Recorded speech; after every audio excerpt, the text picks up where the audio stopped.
Sobat Value.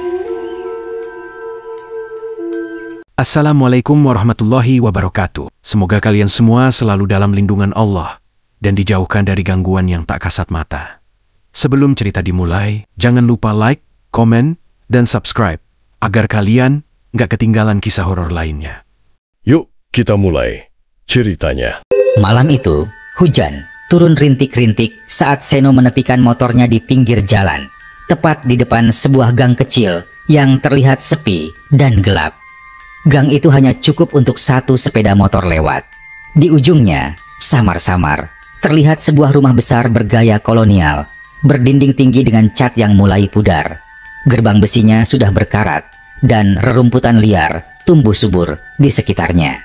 Seno membuka ponselnya, mengecek ulang pesan singkat yang ia terima 3 hari lalu dari seseorang bernama Burini.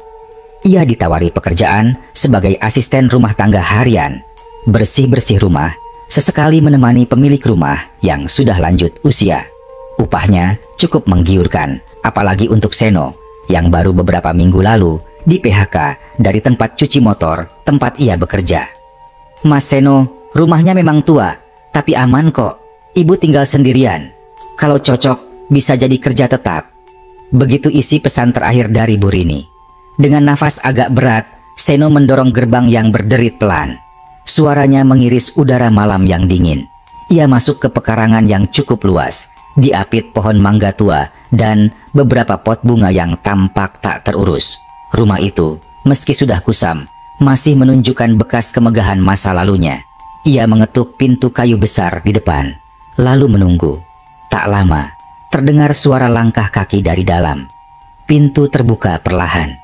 "Mas Seno ya?" Suara seorang perempuan paruh baya menyambutnya.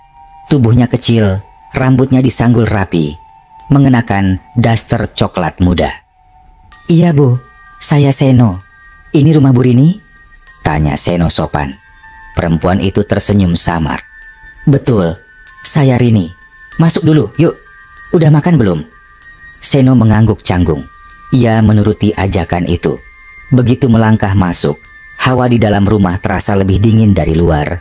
Dindingnya dipenuhi lukisan lama, figura besar, dan lemari jati tua berisi guci serta piring keramik lawas. Ruangan itu tampak seperti berhenti dalam waktu. "Loh, ini rumah kok kayak museum ya Bu?" gumam Seno setengah bercanda. Burini terkekeh pelan. "Rumah warisan Mas, sudah dari zaman Belanda. Majikan saya, Bu Ros, dulu kerja di kantor kecamatan zaman Jepang. Sekarang beliau sudah tua, jarang keluar kamar." "Jadi Ibu bukan pemilik rumah ini?" "Saya cuma pengurus rumah. Sama seperti Mas, saya juga kerja di sini, tapi sudah lama. Nanti kalau Mas betah, bisa bantu-bantu saya bersih-bersih, nyapu halaman, bersihin gudang, gitu-gitu. Kalau Bu Ros pas butuh sesuatu, temani saja." Seno mengangguk. Ia merasa suasana rumah ini memang aneh, tapi tidak menakutkan. Hanya terlalu sepi, seperti menyimpan suara-suara yang tak terdengar. Setelah berbincang singkat, Burini menunjukkan kamar kecil di belakang yang bisa dipakai Seno jika ingin menginap. Lalu mereka makan malam sederhana bersama di dapur yang remang-remang. "Besok pagi kita mulai bersih-bersih di ruang depan dulu ya. Siangnya kalau Bu Ros bangun, saya kenalin," kata Burini sambil mencuci piring. "Beliau tinggal sendirian Bu?" "Iya, anak-anaknya di luar kota, jarang pulang." Setelah mandi dan rebahan di kamar yang disediakan, Seno mulai merasa ngantuk. Tapi ada sesuatu yang mengganggu pikirannya. Sebuah potret besar yang tergantung di dinding ruang tamu sempat menarik perhatiannya. Seorang wanita tua dengan kebaya lengkap, berdiri kaku dengan tatapan tajam ke arah kamera. Di bawah foto itu tertulis, "Rosmijati, 1928, tanpa tanggal wafat, hanya nama dan tahun lahir." Pagi berikutnya, Seno dibangunkan suara ayam berkokok dari kejauhan. Suara yang sudah lama tak ia dengar sejak pindah ke kota. Rumah itu terasa sedikit lebih hidup saat matahari menyusup lewat jendela besar. Burini sudah menyiapkan teh dan kue pisang di ruang makan. "Hari ini kita bersihin ruang tamu dan ruang kerja Bu Ros dulu, ya," katanya. Saat mereka mulai menyapu dan mengepel, Seno memperhatikan bahwa banyak sekali barang-barang antik di ruangan itu. Meja tulis besar dari kayu jati, mesin tik tua, dan tumpukan buku berdebu. "Bu Ros nggak pernah pakai ruang ini lagi?" tanya Seno. "Sudah lama enggak. Dulu beliau suka ngetik surat, nyusun arsip, tapi sekarang sudah lemah." Beberapa jam kemudian, saat Seno sedang membersihkan lemari kaca, terdengar suara langkah pelan dari arah lorong. Seno menoleh. Seorang wanita tua lewat perlahan, mengenakan kebaya krem dan kain batik, berjalan dengan tongkat. Rambutnya putih semua, tapi rapi disanggul. Bu Rini segera menghampiri. "Bu Ros, ini Mas Seno, asisten baru." Wanita tua itu hanya menoleh sejenak, lalu melanjutkan berjalan ke ruang belakang. Wajahnya pucat, nyaris tanpa ekspresi, tapi tatapan matanya dalam dan tajam. Seno diam saja. Ada sesuatu yang menggelitik perasaannya, seperti dejavu. Ia merasa sudah pernah lihat wanita itu sebelumnya, dan baru ia sadar wanita itu persis seperti sosok di potret besar di ruang tamu. Tapi potret itu terlihat jauh lebih tua dari sekarang. Hari-hari pertama Seno bekerja di rumah tua itu terasa aneh, tapi masih bisa ia anggap wajar. Pekerjaannya tak berat, membersihkan halaman, menyapu ruangan, kadang membantu Bu Rini memindahkan barang-barang. Bu Ros, wanita tua yang menjadi pemilik rumah itu, jarang terlihat. Kalaupun muncul, hanya berjalan pelan dari kamar ke ruang belakang, kadang duduk sebentar di kursi rotan dekat jendela. Namun, Seno mulai memperhatikan banyak hal yang terasa tidak pas. Seperti sore itu, saat ia sedang membersihkan jendela kaca ruang tengah. Dari luar, ia melihat Bu Ros duduk diam di kursi rotan, memandang ke taman kecil yang penuh semak liar. Wajahnya kosong, tapi mata itu, mata yang tua dan kelam, menatap lurus tanpa berkedip. Seno mencoba menyapa. "Sore Bu." Tidak ada jawaban. Ia masuk perlahan, membawa segelas teh hangat yang biasa disiapkan Bu Rini. "Bu, tehnya." "Bu," ujarnya pelan. Tapi kursi itu kosong. Tidak ada siapapun di sana. Ia bahkan sempat menoleh ke belakang, memastikan kalau ia tidak salah lihat. Ia bergegas ke dapur dan bertanya pada Bu Rini yang sedang mengupas singkong. "Bu Ros tadi di ruang tengah ya, Bu?" Bu Rini menoleh sebentar. "Oh enggak, dari tadi di kamar. Kayaknya belum bangun." Seno tidak menjawab. Ia hanya mengangguk kecil, tapi hatinya mulai tidak tenang. Malam harinya saat hendak tidur, Seno mendengar suara seperti mesin ketik dari ruang kerja yang siangnya mereka bersihkan bersama. Suaranya teratur, seperti orang yang sedang mengetik surat.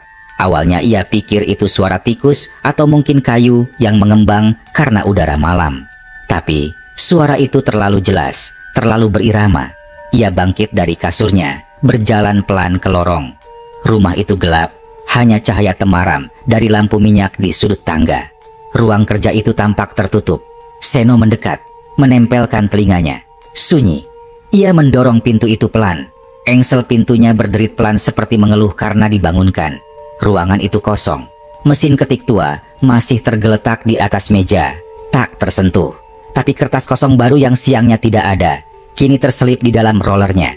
Satu baris huruf tercetak di sana. "Bukan waktunya pulang." Seno mematung. Esok paginya, ia memutuskan untuk bertanya lebih banyak pada Bu Rini. "Bu, saya boleh nanya nggak? Ini rumah udah berapa lama nggak ditinggali sama keluarga Bu Ros?" Bu Rini menaruh cangkir tehnya. "Sudah lama. Anak-anaknya jarang pulang, paling cuma ngirimin uang. Mereka tinggal di luar Jawa. Mungkin ada trauma ya. Rumah tua, penuh kenangan. Kalau keluarga lain nggak ada yang datang ke sini?" "Nggak ada." "Kenapa, Mas?" "Enggak sih. Cuma saya semalam kayak dengar mesin ketik dari ruang kerja, padahal nggak ada orang." Bu Rini tersenyum kecil, tapi matanya tidak ikut tersenyum. "Ah, rumah tua, Mas. Suaranya banyak. Kayu ngembang, tikus lari, angin dorong pintu. Itu biasa. Dulu juga saya suka kaget-kaget sendiri." Seno tak menjawab. Ia tidak tahu harus percaya atau tidak. Tapi yang membuatnya makin bingung justru kejadian siangnya.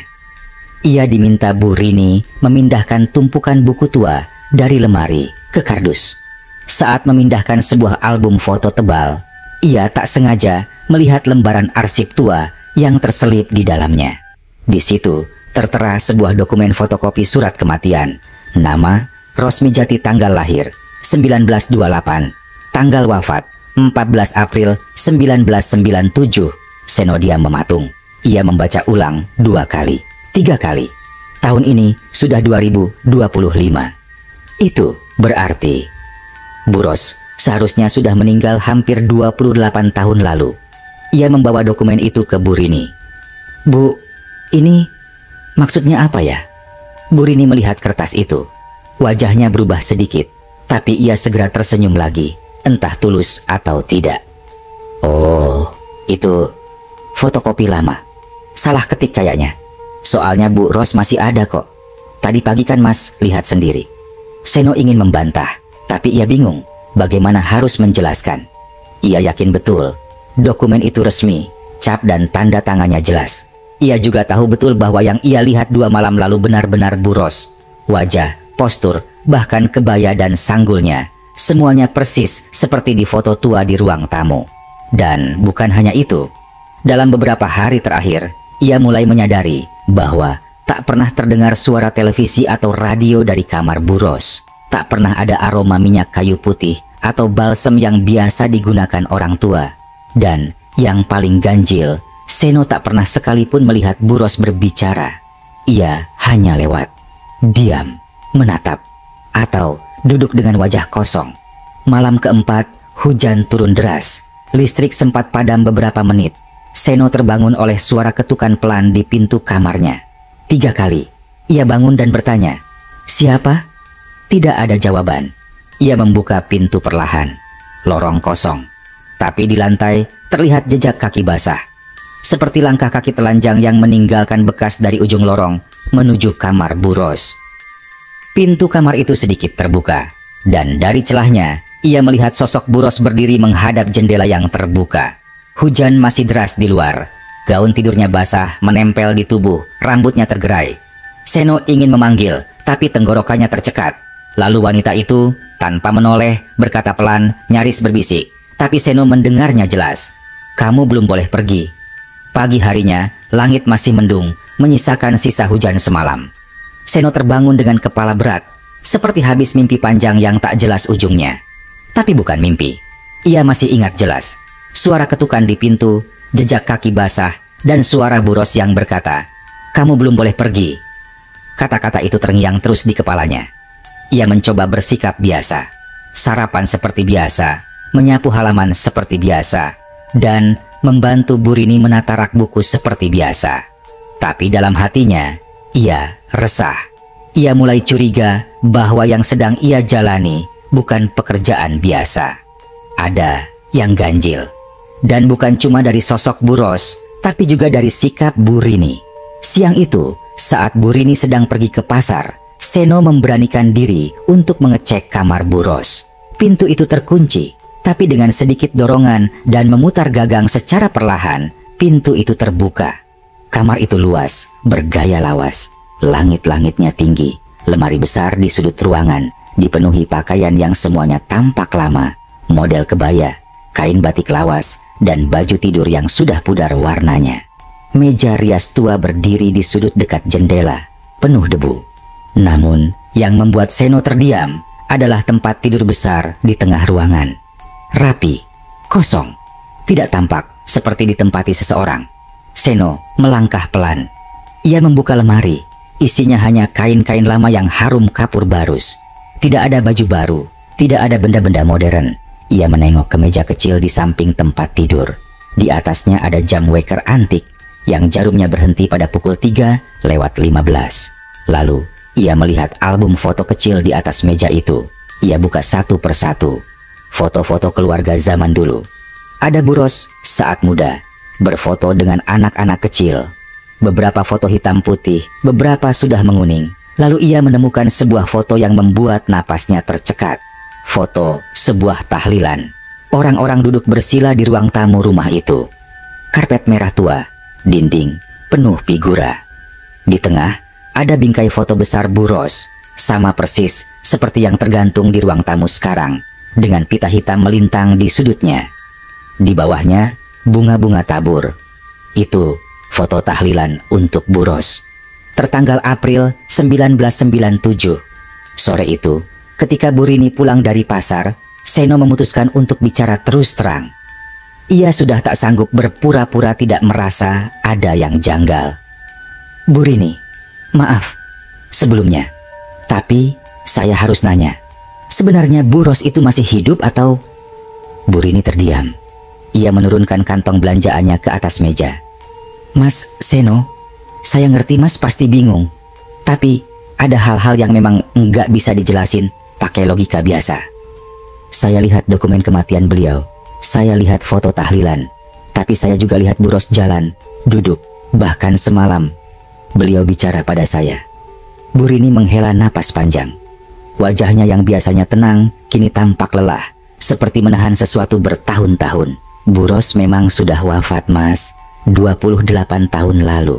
Tapi entah kenapa, kadang beliau masih ada. Seno terpaku, matanya tak berkedip. Masih ada, bukan hantu dalam arti yang menyeramkan, bukan juga jin atau apa, tapi semacam kehadiran. Sosoknya kadang muncul, jalan pelan, duduk di kursi rotan, berdiri di jendela, tapi nggak pernah bicara banyak, nggak pernah ganggu. Seno menelan ludah. Dan ibu tetap kerja di sini? Saya dulu pembantu Bu Ros sejak muda. Saat beliau meninggal, anak-anaknya minta saya jaga rumah ini. Mereka nggak kuat datang ke sini. Katanya, terlalu banyak kenangan. Tapi saya nggak bisa pergi. Rasanya seperti meninggalkan beliau sendirian. Seno duduk perlahan. Jadi, selama ini semua orang tahu kalau rumah ini kosong? Secara teknis iya. Rumah ini tercatat sebagai rumah kosong. Hanya saya yang tinggal. Tapi kadang ada yang datang bekerja. Seperti Mas. Seno menatap Bu Rini. Berarti saya bukan orang pertama. Bu Rini mengangguk. Ada 2 orang sebelumnya. Tapi mereka tak tahan lebih dari seminggu. Bukan karena diganggu, tapi karena mereka tak bisa menerima kenyataan bahwa mereka bekerja di rumah yang ditinggali seseorang yang sudah tidak seharusnya ada. Malam itu, Seno tidak bisa tidur. Ia duduk di kursi rotan dekat jendela ruang tamu, memandangi halaman yang gelap. Lampu-lampu jalan tak menjangkau rumah itu. Angin malam menggerakkan daun-daun tua dengan pelan. Dan di antara bayangan itu, ia melihat sosok Bu Ros berdiri di bawah pohon mangga, menatap rumah. Seno tidak lari. Ia tidak menjerit, ia hanya menatap balik. Entah kenapa, untuk pertama kalinya, ia merasa bukan sedang berhadapan dengan hantu, tapi seseorang yang belum selesai tinggal. Esok harinya, Seno menemukan sesuatu yang aneh di ruang bawah tanah. Saat membersihkan rak gudang bersama Bu Rini, ia tanpa sengaja membuka satu pintu kecil yang tertutup gorden tebal. Di dalamnya, sebuah ruangan kecil penuh dengan arsip tua. Tapi yang menarik perhatian Seno adalah jam dinding di dalam ruangan itu. Jarumnya menunjukkan pukul 03.15. Sama seperti jam waker di kamar Bu Ros. Dan di bawah jam itu tertempel kertas kecil dengan tulisan tangan. Waktu berhenti saat seseorang tidak sempat pulang. Hari-hari berikutnya, Seno tidak pergi. Meski nalarnya menolak, batinnya justru merasa terdorong untuk tetap tinggal. Ia tak bisa menjelaskan mengapa, tapi sejak malam ketika ia memandangi sosok Bu Ros dari jendela, ia merasa seperti diseret perlahan ke dalam cerita rumah itu. Bukan sebagai tamu, tapi sebagai bagian dari yang belum selesai. Tiap malam, selalu ada satu kejadian kecil yang terjadi tepat pukul 3.15. Kadang suara kursi kayu bergeser pelan. Kadang pintu kamar Bu Ros mengayun terbuka. Kadang mesin ketik tua berbunyi 1 kali, cukup 1 huruf, lalu berhenti. Malam ke-10, Seno terbangun dengan rasa dingin yang mencubit kulit. Lorong rumah tampak berbeda. Udara malam seperti membeku. Ia mengintip keluar kamar, dan saat itulah ia melihatnya. Di ruang tengah, Bu Ros duduk di kursi rotan, mengenakan kebaya putih, rambutnya tersanggul rapi. Tapi kali ini, ia tidak sendirian. Di depannya ada meja bundar kecil dengan kopi hangat mengepul, 2 cangkir, dan sebuah album foto terbuka. Seno berjalan pelan ke arahnya. Setiap langkah terasa seperti menyusuri waktu, bukan lantai. Saat jaraknya tinggal 2 meter, Bu Ros menoleh. Mata itu menatap tajam, bukan dengan marah, tapi seolah mengenali sesuatu yang dulu pernah akrab. "Kamu mau tahu kenapa kamu di sini?" katanya lirih untuk pertama kalinya dengan suara yang utuh. Seno tercekat. Ia mengangguk pelan. "Dulu, saya punya pembantu yang sangat setia. Namanya Mbok Sarti. Ia tinggal di sini sampai hari saya meninggal. Tapi ia tidak pernah sempat pamit." Buros menunjuk ke album foto. Seno menunduk. Di situ ada foto-foto lama yang entah kenapa sekarang tampak lebih hidup. Salah satunya foto hitam putih yang menunjukkan seorang wanita muda berdiri di dekat sumur, mengenakan daster batik, wajahnya mirip sekali dengan Bu Rini. Saya sering mencoba menulis surat untuk Mbok Sarti agar dia tahu saya baik-baik saja, tapi tidak pernah selesai. Mesin ketik itu selalu berhenti jam 3:15, kata Buros lirih. Seno merasa darahnya dingin. Ia akhirnya sadar, rumah ini bukan sekadar rumah. Rumah ini berhenti bersama waktu, bersama rasa yang belum sempat disampaikan. Waktu terhenti pada momen ketika Buros meninggal, tepat pukul 3:15 saat semua orang tidur dan hanya suara mesin ketik yang terdengar pelan mengetik surat terakhir yang tak pernah selesai.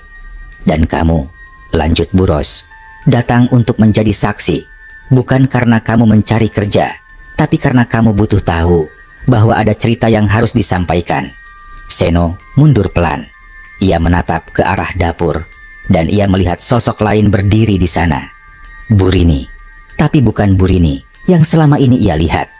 Ia tampak lebih muda, mengenakan baju khas pembantu lawas dengan rambut disanggul sederhana dan sandal jepit. Ia memandangi Buros dengan mata basah. "Saya nggak pernah pamit," kata Bu Rini, lirih. Seno terbelalak. Ibu itu..." Bu Rini menatapnya pelan.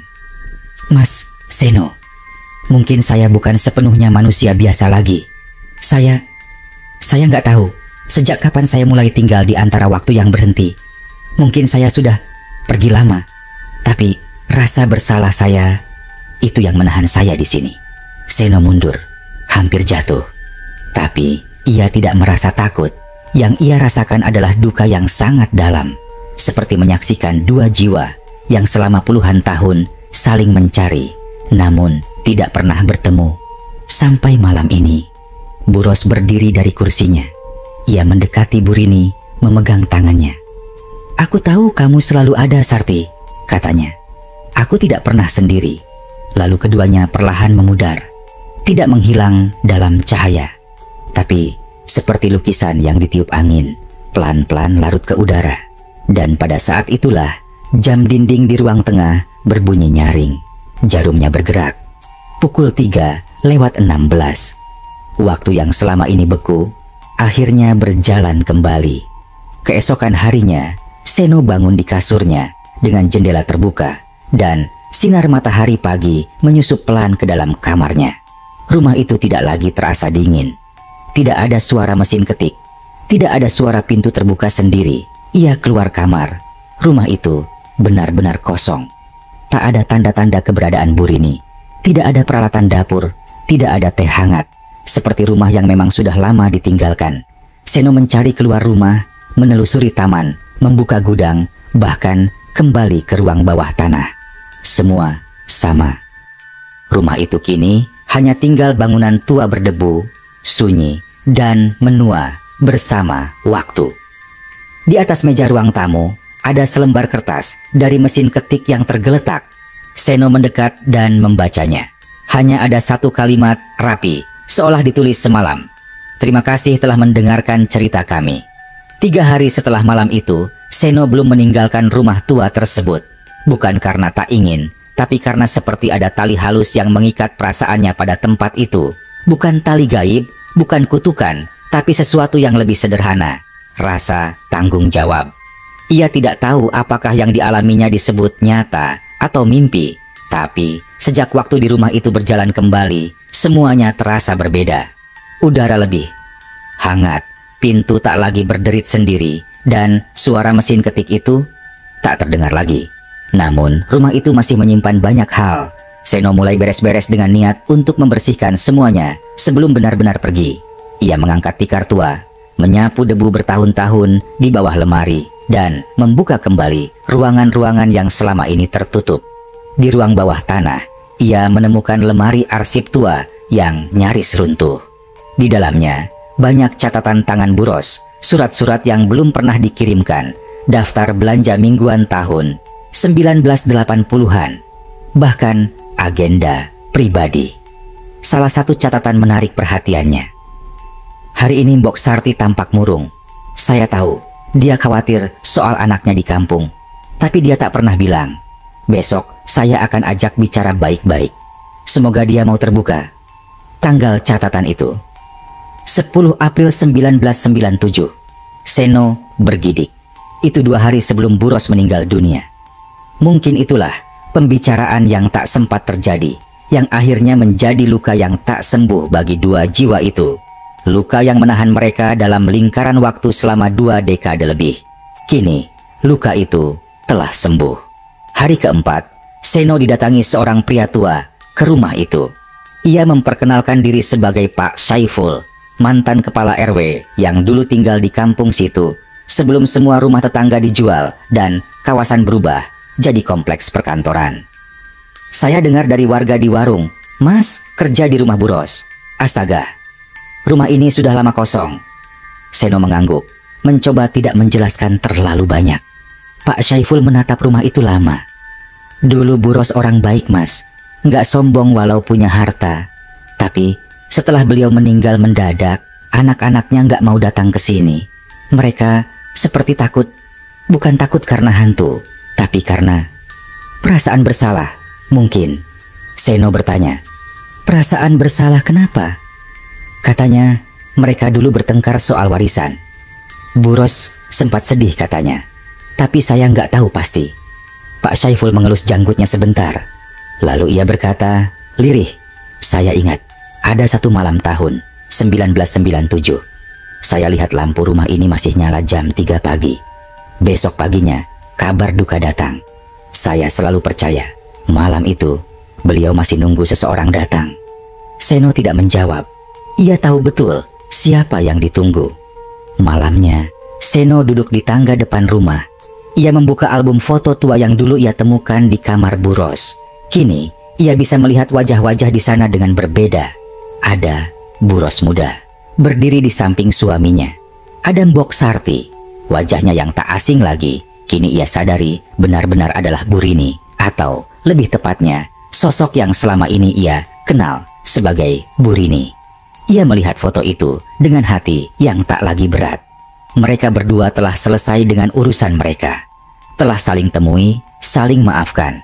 Dan waktu yang dulu terhenti, kini telah mengalir kembali seperti mestinya. Hari kelima, Seno mulai mengemasi barang-barangnya. Ia menelepon kenalannya di kota untuk mencari pekerjaan baru. Ia tahu waktunya di rumah tua itu telah selesai. Namun, sebelum pergi, ia mendatangi satu tempat terakhir, loteng rumah. Tempat yang tak pernah ia kunjungi karena tangganya rapuh dan ruangannya sempit. Dengan hati-hati, ia naik. Loteng itu gelap, berdebu, dan pengap. Tapi di ujungnya, ada sebuah peti tua dari kayu jati. Seno membukanya perlahan. Di dalamnya, ia menemukan beberapa benda yang sangat pribadi. Surat terakhir Bu Ros, tertulis tangan, tapi tak pernah dikirim. Ditujukan untuk ketiga anaknya. Anak-anakku, jangan pernah biarkan rumah ini kosong. Karena rumah bukan sekadar tembok, tapi tempat kenangan tinggal. Aku mungkin tak bisa selalu bersama kalian, tapi bila kalian kembali suatu saat nanti, aku akan tahu. Di bawah surat itu, ada tumpukan kain batik tua. Salah satunya dengan bordir kecil di sudutnya.